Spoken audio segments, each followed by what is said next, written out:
Good afternoon. It gives me great pleasure to introduce Jonathan Scoonover. Jonathan and I have had similar paths. We've been chasing each other around town, and let me explain a little bit about that to you. He grew up in Fountain City, where I tend to work. He attended Gresham Middle School, Central High School, Starkey Elementary, Gresham Middle, Central High School. Met, right? You see that about happening. And he met his high school sweetheart there, who he is still married to. He married her, and they had a girl named Caroline. Jonathan works for Tennesseans for Quality Early Education. And we know that educating our children at a young age is absolutely vital. And so many of the programs that we participate in volunteering with are about education and quality education. So in addition to his Fountain City connection, he uses a line I use, and people will talk about education. And I say that I went to UT twice. Guess what? Jonathan went to UT twice as well. His bachelor's is in engineering, and his master's, like mine, is public health. Crazy, but we missed each other the whole time. The interesting part that I find about some of the speakers that we have come and talk with us, the tidbits that we learn about them that we can connect with outside of what he does, what he believes, what he feels. It's really very interesting. So I hope that you will enjoy listening to him talk about education for children, and maybe he'll even talk about his passion for Haiti. So without further ado, Jonathan Scoonover.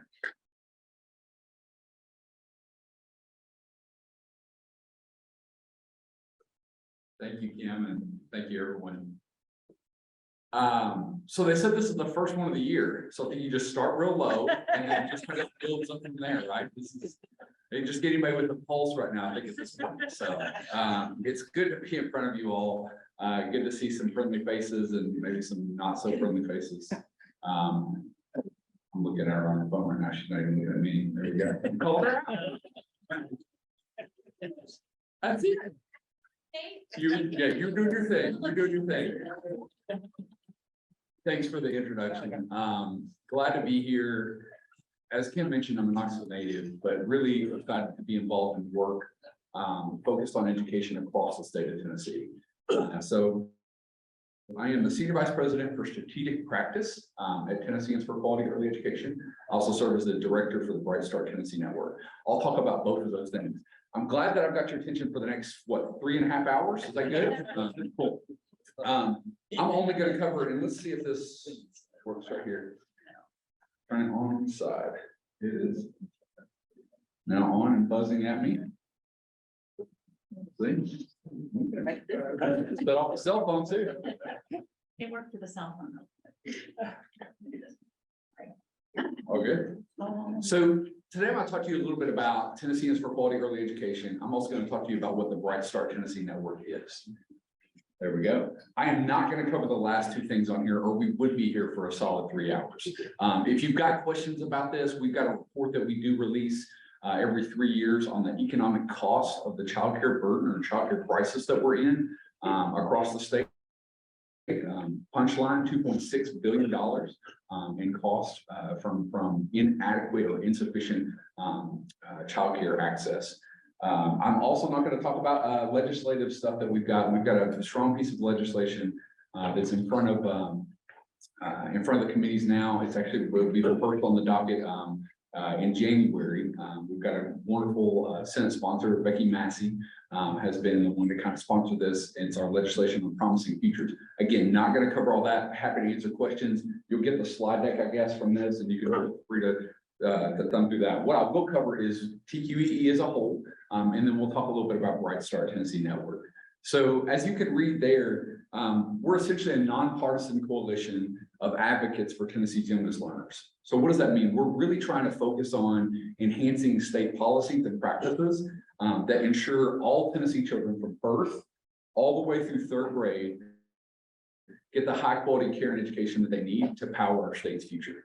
And so we started as a policy shop about 6-7 years ago now. We've got a 501c3, we've got a 501c4, and we also have a PAC as well.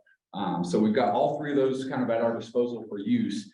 And really everything that we do is focused on, and you're not expected to be able to see that. If you do, you've got great vision, fantastic. If not, you can look at the slide when we get back, when they get them to you.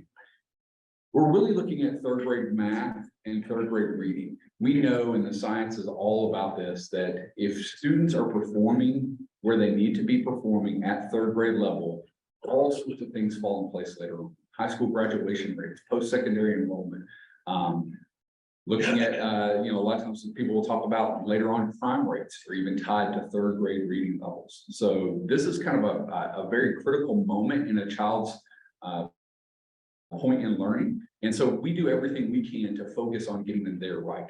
I worked with Knox Education Foundation and with Great Schools Partnership before that, as we kind of rolled into that for a long time. And really, as we focused on all the things that we could to really, increase support for third grade reading, the thing that if I was honest about that I got frustrated is that we waited too long to start.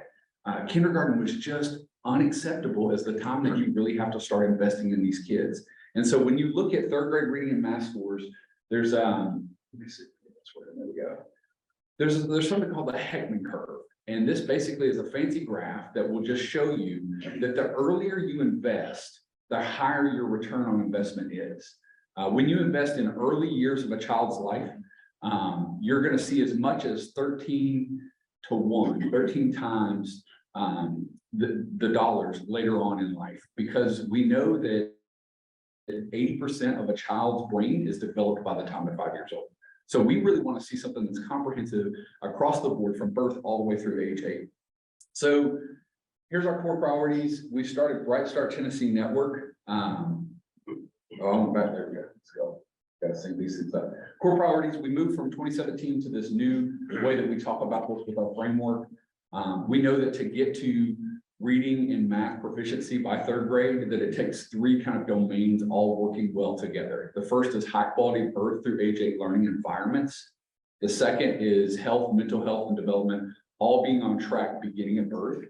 And then that third piece that's really, really critical is making sure that our families and communities are both supported and supportive of the children that are involved with them. So we started something called the Bright Start Tennessee Network. This is what I wake up every day thinking about, working on. It's really looking at our strategic practice across the state. It's essentially a statewide network of community partnerships that are focused on closing achievement gaps and opportunity gaps for children from birth through third grade. We've got a mission that really is focused on helping to tap the power of communities across the state collaboratively as they design early care and education systems, while at the same time feeding into and kind of creating this mechanism to influence state policy as well. So essentially what we've done is partner with 6 communities. I call them communities because I love that word better than regions. It really represents regions across the state. About 49.3% of the state is represented by the first cohort that we have. But we're focused on really trying to increase this continuum of care from birth through age 8 and helping them to develop and or enhance an early care and education system plan for each of their communities that's really focused locally, but it also then feeds up to and kind of populates the information that we use to develop our policy blueprint and our legislative agenda. So if you read here, the goal that we have as we kind of kick this thing off and we get going, what we're trying to see at the high level is that we're seeing a 5 percentage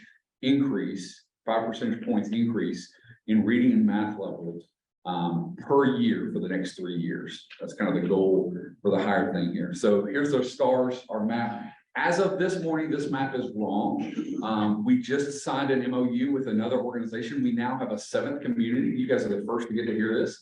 The Upper Cumberland district is a 14 county region that we're going to add. We've got another community that's in the works as well, kind of for our next cohort. But these are the 6 that we've been working with thus far.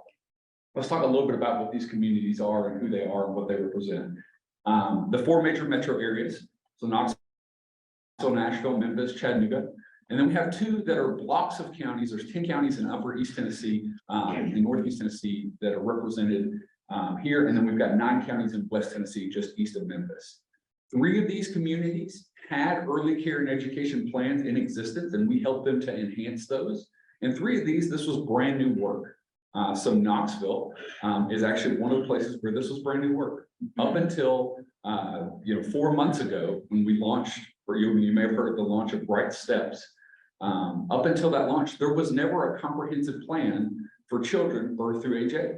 Now there is. We have that community plan now. It's something that is what we walk through this process. We help each of these communities pull together their steering committees, pull together working groups, have all of the folks that are really involved in participating in this work. So evidence-based home visiting, wraparound support services, making sure there's high quality affordable childcare, all these things, all the people that are involved in a child's life from birth through age 8 are at these tables to help kind of put input into these plans and develop this. So 3 of these are United Ways. We've got West Tennessee, United Way West Tennessee, United Way of Greater Knoxville, and here locally, it's the United Way of Greater Knoxville is the backbone organization that is kind of running this work here locally. The others, Ballot Health in Northeast Tennessee, they run a program called the Strong ACC, or Strong Accountable Care Community. In Chattanooga, they've got a program that's run out of their chamber. It's the Chattanooga Chamber of Commerce has a Chattanooga 2.0, and they've got a program called Early Matters that runs it there. And then in West Tennessee, in Memphis, there's an organization that is a stand-up organization on its own nonprofit called First 8 Memphis, and they're focused on the first 8 years of a child's life there. So again, cycles of success. To get to that 3rd grade reading and math, you really have to focus on all 3 of these domains being where they need to be over the course of a child's life. A breakdown further of these, and again, this is probably really small for those of you in the back who get the presentation, is that we have 5 measures of success for each of these domains. This was put together over a several-year period where we talked to experts all across the country.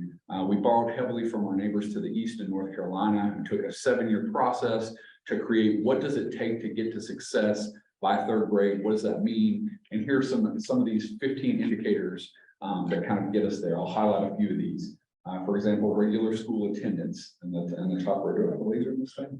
Let's get real quick. I don't think they trust me with the laser. All right, it's probably better. Especially for your eyes right here. Summer learning, early care and education climate, things like grade level proficiency in pre-K through 2nd grade. All of these things around learning environments are critical, and we can use those as benchmarks to kind of track to see where communities are and then help them to improve. And each of the communities have plans that are based on these 15 measures, and then we're tracking data for them across the 3-year period that we're working on. The second one there is health, mental health, and development. Again, that starts at healthy birth weight. So looking literally at the number and the percentage of birth children that are born under 2,500 grams is a great example of an indicator, back to our public health days, right?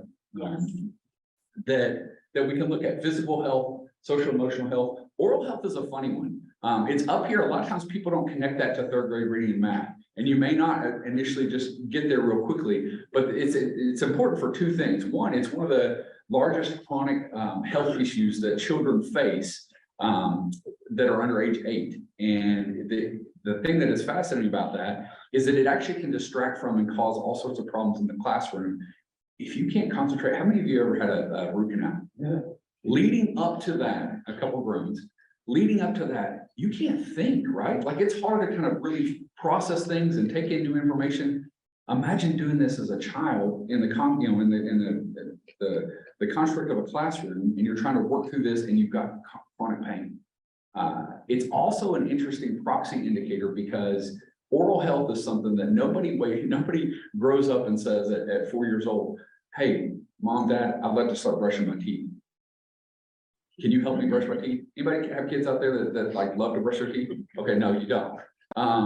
It's something that it is an indicator of how much you have adults in your life that are pouring into you and making sure that you're doing those things to keep yourself on track. So that's another great example of that. Then at the bottom, we've got supported families and communities. From Safe at Home, looking at the rate of investigations for child abuse and neglect. That's the more serious one that's up there. Then we've got reading with children, that positive parent-child interaction. There's all sorts of literature, all sorts of amazing research out there around really what helps a child to grow and to develop is the positive interaction with an adult, a caring adult in that child's life from their time they're literally in their mother's womb. So having that back and forth, that serve and return, all of the science that's out there that talks about how critical and how important that is. Reading with children, let's see, we got supports for families, and then skilled and knowledgeable parents. So for each one of these, we have a measure that we track on our data dashboard. It's online, it's live now, that you can go to, check it out, look at where your data is for your community. And we're tracking as a baseline. We've got this first year up, we've got the information there, and then we're helping these communities to track these 15 measures of success. And then we'll also be looking at that third grade reading and math as well.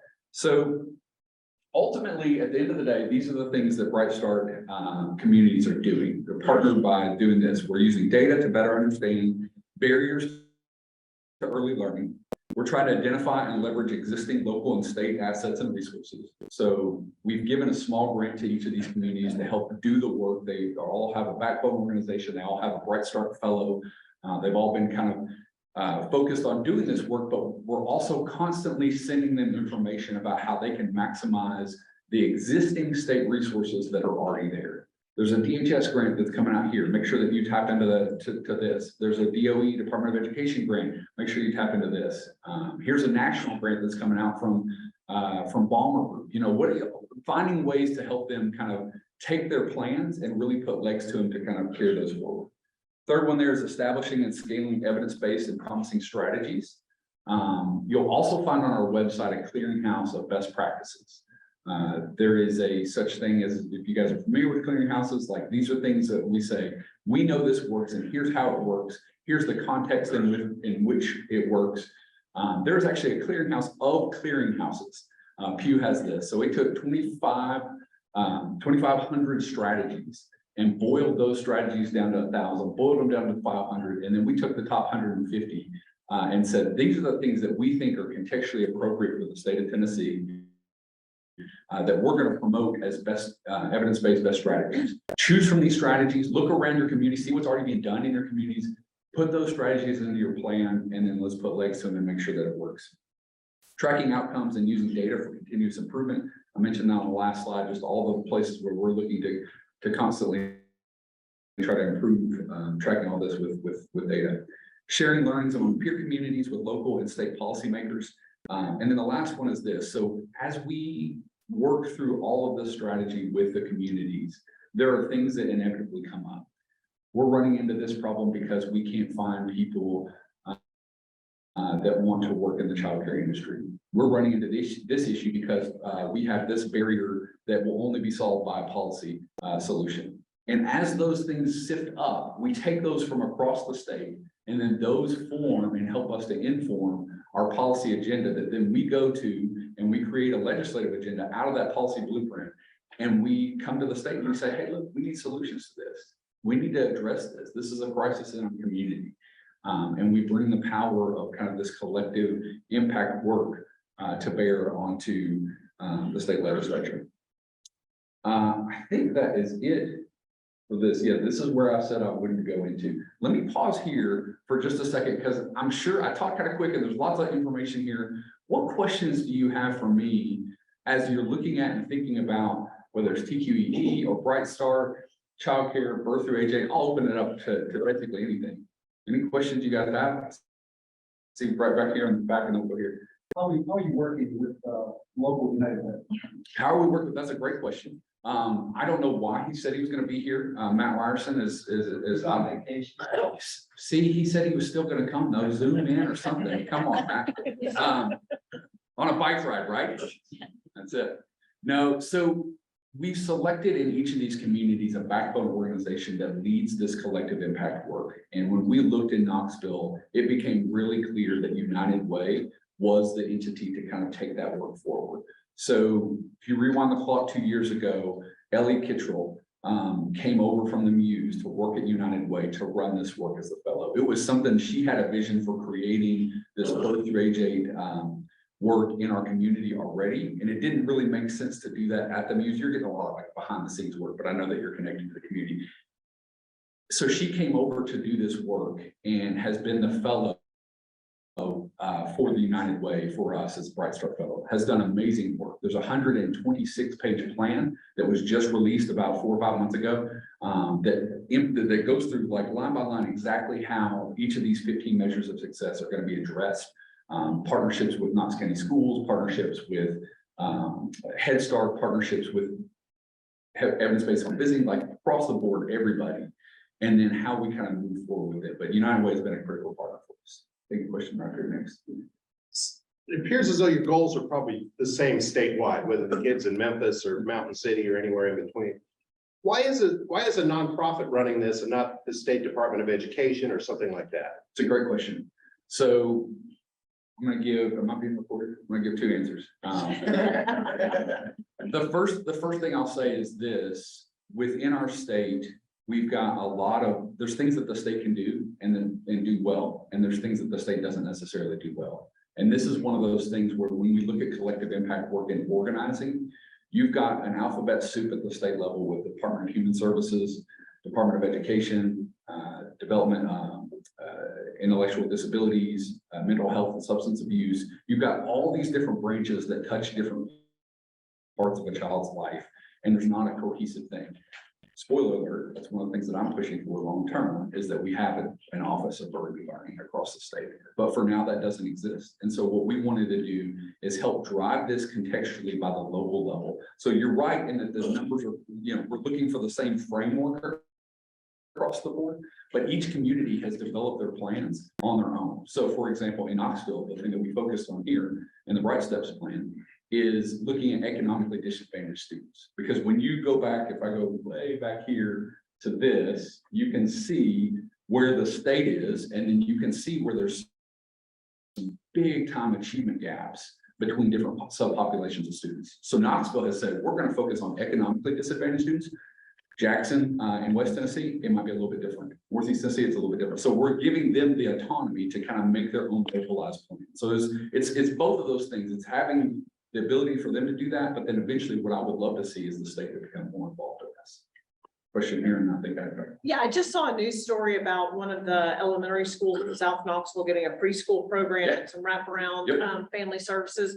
Is that part of this Sure. that happened, or? Sure. So 2 things to back up. So the state of Tennessee for the first time ever applied for the PDG grant, preschool development block grant, got it last fall. And as a part of that, that's what some of those monies came from. But the cool thing is we had already identified through the development of the Bright Start plan, the need for enhanced, the number of seats and the quality of those seats in our community. And so it was easy then to pitch the state and say, hey, State of Tennessee, Department of Education, this is important in our community as is already identified within this plan within our community. So that's one of the assets of having a plan like that, is you can then use it to fundraise and to get dollars to come in. But yeah, no, I'm very excited for that to happen. I think of the one more. Oh, let's make it good. Right here in the back. No pressure. With the recent transfer from Knox Education Foundation regarding the community schools initiative to United Way. Yep. Will Bright Start, how do you guys work together, or will you be involved in that community schools program? Because the footprint of the community schools, just like you mentioned, are those schools that need that extra attention. That's a great question. And this is the only one I get. Okay. Mike, you would not. So what's really cool about this is 3 years ago, when I was working as interim president of Great Schools Partnership, we did kind of a community assessment at that point to say, what does the community want Great Schools Partnership to do? And at the time, the things that were important were Project Grad, community schools, and innovation. That's shifted, and we developed the Knox Education Foundation out of that. Mike's leading that now. But one of the things that's cool is that the community has always wanted community schools to be a part of this. It fits perfectly within the Bright Steps work because of the wraparound support services that K through 3, especially space, that community schools provides. So it helps to provide those connection points and make connections within the communities to other nonprofits, to businesses, to whoever else. And it actually is going to be a perfect marriage for it to sit at United Way for them to kind of make sure that they're all on the same page as they work through this. So I think that's the end of my question. Thank you all so much. That's a whole lot of information, really fast, a lot of stuff here. You've got slides. In this is my contact information. Feel free to reach out to me at any point. Happy to do kind of a deeper dive on legislation if you ever want. Happy to do deeper dive on the childcare crisis or anything like that. So thank you all. Appreciate what you do.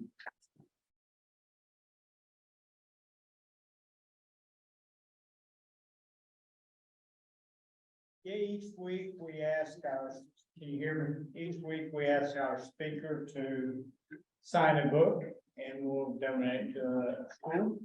Thank you.